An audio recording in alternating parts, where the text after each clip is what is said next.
안녕하세요. 7월 9일 날마다 죽기로 목요일날 큐티 가이드입니다. 오늘 함께 나눌 본문은 요한복음 20장 1절부터 10절까지 말씀입니다. 오늘 사건은 안식 후 첫날, 우리 시간으로 보면 일요일 아침 깜깜한 새벽을 배경으로 하고 있습니다. 깜깜한 새벽부터 예수님의 무덤을 찾아간 여인이 있었습니다. 바로 막달라 마리아죠.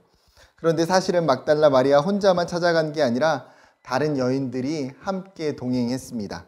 마가복음 16장 1절에 보면 안식일이 지남에 막달라 마리아와 야고보의 어머니 마리아와 또 살로메가 가서 예수께 바르기 위하여 향품을 사다 두었다가, 막달라 마리아, 야고보의 어머니 마리아, 그리고 살로메, 이 세 명의 여인들이 함께 예수님의 무덤을 방문했습니다. 그들은 예수님의 시체에 향품을 바르기 위해서, 쉽게 말하면 시체가 썩는 냄새를 막기 위해서 약품을 바르고자 찾아간 거죠. 그런데 요한은 이러한 내용을 간략하게 요약하고 넘어갑니다. 그리고 막달라 마리아만 대표로 세워서 사건을 기록하고 있습니다. 다시 본문으로 돌아와서 막달라 마리아가 무덤에 왔을 때 그녀의 눈에는 충격적인 상황이 펼쳐져 있었습니다. 무덤을 막고 있어야 할 돌이 움직여 있었기 때문입니다. 무덤의 돌은 입구 전체를 막아야 하기 때문에 굉장히 큰 돌, 엄청난 무게의 돌이 사용되어지곤 했습니다. 그렇기에 무덤으로 가는 여인들이 어떤 고민을 합니까? 마가복음에 보게 되면 누가 우리를 위하여 돌을 굴려줄 수 있을지 염려하는 모습이 나옵니다. 거대한 돌을 굴려 무덤을 열어야 하는데 이 여인 3명의 힘으로는 도저히 할 수 없는 일이라는 거죠. 그런데 상상할 수 없는 일이 눈앞에 펼쳐진 거예요. 예수님의 무덤이 열려져 있었습니다. 고대의 죽은 사람의 무덤을 도굴하는 일은 종종 일어났던 사건들이었습니다. 도굴꾼들은 죽은 사람의 무덤 속에 있는 안장에 두었던 보물이나 재물을 약탈하곤 했습니다. 이러한 일들이 얼마나 흔하게 일어났는지 알게 되는 기록 중에 하나가 로마 클라우디우스 황제 때 무덤을 파괴하거나 시신을 옮기거나 입구에 돌을 치우는 자에 대해서는 사형 선고를 처한다는 영을 내린 일이 있었습니다. 왜요? 그만큼 이런 일들이 많이 있었다라는 거죠. 그렇다면 먼저 질문하고 넘어가야 할 게 하나 있습니다. 예수님의 시신이 없어진 것이 도굴꾼의 소행입니까? 아니요. 마가복음 27장 62절부터 66절에 보게 되면 대제사장과 바리새인들이 빌라도에게 찾아가 요청하는 것이 있었습니다. 바로 예수님의 무덤 앞에 경비병을 세워 지켜야 한다는 것이었죠. 예수라는 사람이 살아있을 때에 이미 여러 번 자신이 죽은 후 다시 살아날 것이라고 예언했기 때문에 누군가 시체를 도둑질한 후에 사람들에게 예수가 다시 살아났다라고 이야기하면 더 큰 소동이 일어날 수 있기 때문에 철저하게 그 무덤을 지켜야 한다고 요청했습니다. 이 요청을 들은 빌라도가 즉시 경비병을 보내 지키게 하고 심지어 돌을 임봉하여 인위적으로 움직이면 표시가 나게 작업을 합니다. 이러한 상황에서 예수님의 시신을 훔치는 것이 가능할까요? 도굴꾼이 와서 예수의 시신을 훔쳐간다? 불가능한 일이에요.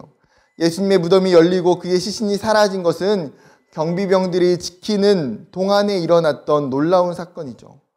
정말 말도 되지 않는 일이 실제로 일어났습니다. 이 사실을 예수님의 제자였던 베드로와 또 한 명의 제자에게 달려가서 마리아가 전달합니다. 그러자 놀란 베드로와 다른 제자가 즉각 무덤에 찾아옵니다. 성경은 이제 베드로의 시각을 통해서 무덤의 장면을 자세하게 비춰주고 있습니다. 6절을 보면 베드로는 무덤으로 들어갔습니다. 역시나 마리아가 전해 주었던 것처럼 그곳에는 예수님의 시신이 없었습니다. 그런데 이상한 점이 있었습니다. 무덤에 가서 보니까 시신은 없고 세마포가 놓여 있었습니다. 세마포는 장례용 수의로 예수의 시신을 감싸던 일종의 붕대와 같은 것이었습니다. 또한 머리를 감싸던 수건은 또 다른 곳에 감싸던 그대로 놓여 있었습니다. 개역 개정은 개켜 있더라 라고 번역하는데 우리말로 개키다라는 것은 잘 접어서 포개어 놓은 상태가 아니라 동그랗게 말려있는 상태를 나타내는 단어입니다. 즉 무덤 안에는 예수님의 시신이 없었지만 예수님의 시신을 감쌌던 세마포와 머리를 감쌌던 수건이 그대로 남겨져 있었다라는 거죠. 만약 누군가 예수님의 시신을 훔쳐갔다면 친절하게 세마포를 풀어서 그것도 다시 세마포를 원래대로 감아서 거기다 두고 가려 할까요? 세마포에 말려져 있는 상태로 시신을 훔쳐 가지고 나오는 게 정상이 아닐까요? 즉 성경은 부활의 증거가 그 무덤에 남겨져 있다는 것을, 예수님의 부활이 꾸며낸 이야기가 아니라 역사적 증거에 기반한 사실임을 정확하게 보여주고 있습니다. 한 걸음 나아가서 오늘 본문 마지막 부분을 읽다 보면 다소 일관되지 않는, 마치 상반되는 듯한 구절이 나타납니다. 8절과 9절이에요. 8절은 그때야 무덤에 먼저 갔던 그 제자도 들어가서 보고 믿었대요. 그런데 9절은 그들은 성경에서 그가 죽은 자 가운데서 다시 살아나야 하리라 하신 말씀을 아직 알지 못하더라. 다른 말로 하면 예수님의 부활에 대해서 아직 정확히 알지 못했다, 믿지 못했다라는 거죠. 그렇다면 요한이 지금 성경을 잘못 기록하고 있는 것입니까? 아니요. 8절에서 믿었다는 것은 부활 사건이 아니라 예수님의 시신이 사라진 것, 시신이 없어진 사실에 대해서 믿은 거예요. 부활을 믿은 것이 아니죠. 9절 말씀처럼 그들은 부활에 대한 믿음이 아직이었습니다.